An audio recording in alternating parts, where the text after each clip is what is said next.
உளுந்தங்கஞ்சி வைக்க போகிறேன். இட்லி மாவுக்கு அரைக்க போகிறதுல கொஞ்சம் அள்ளி வைக்க போகிறேன். உளுந்த மாவு கஞ்சி அதுக்கு சொல்கிறேன். வெல்லம், 2 ஏலக்காய், தேவையான அளவு உப்பு, இடுப்பு வலிக்கு நல்லது. இப்போ தண்ணி ஊற்றி இந்த மாவை கொஞ்சமாக கரைச்சிட்டு இப்போ அடுப்பில் வச்சு ஆன் பண்ணிவிட்டு உளுந்த மாவை நல்லா கிண்டி விட்டோம்னா மாவு நல்லா கரைஞ்சி பொடியாரும்.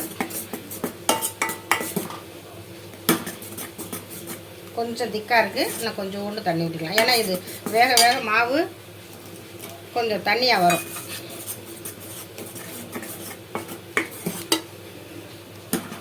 இடுப்பு பிடிக்கி நல்லது இந்த உளுந்தங்கஞ்சி. நம்ம மெனக்கெட்டு அரைக்க வேண்டாம். இட்லி மாவுக்கு அரைக்கும் போது கொஞ்சம் உளுந்து சேர்த்து போட்டு அதை கொஞ்சம் மாவு அள்ளி கஞ்சி வச்சு உளுந்தங்கஞ்சி கொடுக்கலாம். சாப்பிடலாம், எல்லா பிள்ளைங்க எல்லோரும் சாப்பிட்லாம். இப்போ முக்காய்ச்சி மாவு கொஞ்சமாக இருக்குது, முக்காய்ச்சி வெல்லம் போடப்படும்.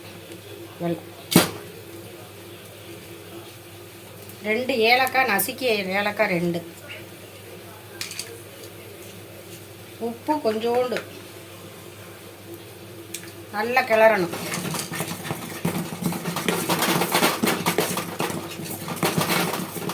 கிளறி இப்படி பார்த்தோன்னா மாவு ஒட்டாது.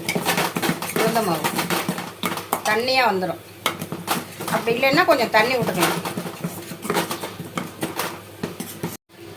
2 கையால் விடுங்க. இப்போ பாருங்கள், அப்படி இருக்கும். மாவு அள்ளி ஆக்கணும்னா கஞ்சி நல்லா பொங்கி போய் எல்லோரும் சாப்பிட்லாம். முயற்சி பண்ணி பாருங்கள். உளுந்தங்கஞ்சி நல்லது. இன்னும் கருப்பட்டி வாங்கி போட்டு காய்ச்சி சாப்பிட்லாம். நான் வெல்லம் போட்டேன், கருப்பட்டி போட்டால் நல்லது. கருப்பட்டி போட்டு சாப்பிடுங்க. அந்த காலத்துலலாம் எங்கள் அம்மாச்சி செஞ்சு கொடுத்தது. இப்போ யாரும் செய்யறதில்லை. இப்போ நான் செஞ்சுருக்கேன் இதை.